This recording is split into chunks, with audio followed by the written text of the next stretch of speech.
little bit of Sea Jam Blues by Duke Ellington, a classic swing jazz tune from the 1940s. Okay, I'm going to give you a little mini lesson for intermediate, maybe advanced intermediate piano students, jazz piano students. We're going to talk about left-hand walking bass accompaniment with chords in the right hand.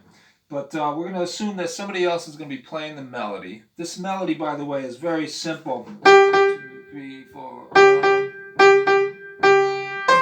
And amazingly, that's all there is to it. It repeats 3 times. The chords change over it. Then it goes to here. And so on. Okay? But it stays interesting somehow. It's a really well-constructed melody using only 2 notes, G and C. Okay? Now, it's based on a 12-bar blues progression, which I'm going to assume you know what that is by now. It's 12 measures long, and it basically consists of, since we're in the key of C, it's C 7th, F 7th, and G 7th are the 3 chords we use in this. You can build on that, get it more sophisticated. But right now, we're just going to keep it real simple. And I'm going to assume that you know about chord inversion. So this is a C7th root position, but you can play it in any inversion you want. Okay, and it's good to choose inversions that keep the chords pretty close to each other with their motion. So that's a C7th, that's an F7th. You see I didn't move that much. Some of the notes I even kept the same. That makes for a good harmonic motion.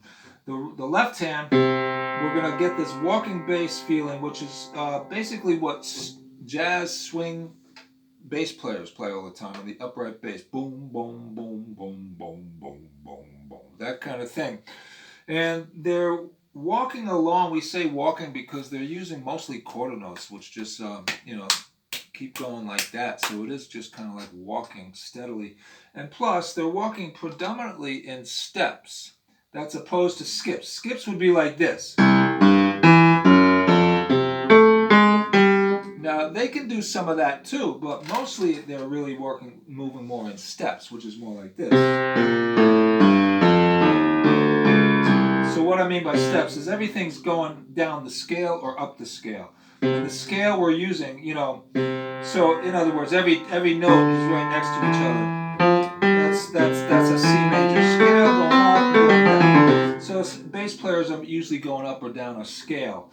And we're going to use the C major scale, except we're going to add B flat to it because the chord over it is a C7th chord, and C7th does have B flat in it.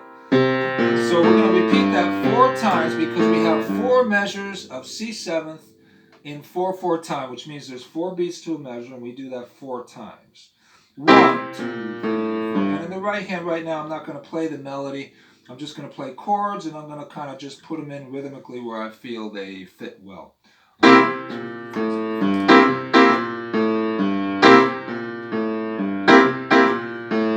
Okay, so there's 4 measures. And what did the left hand do? It just went down 4 notes.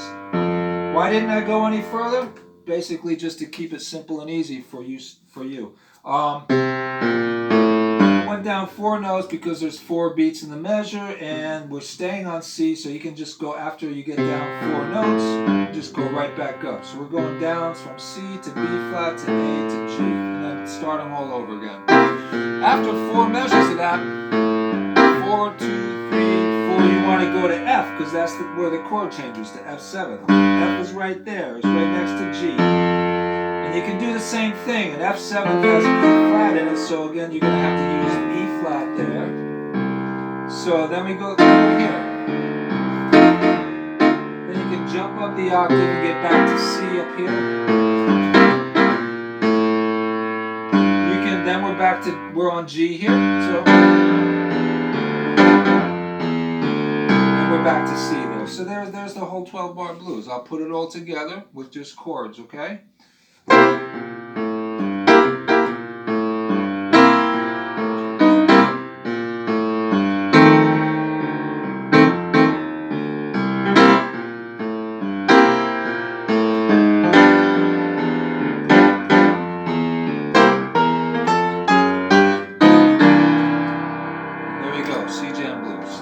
Have fun with that.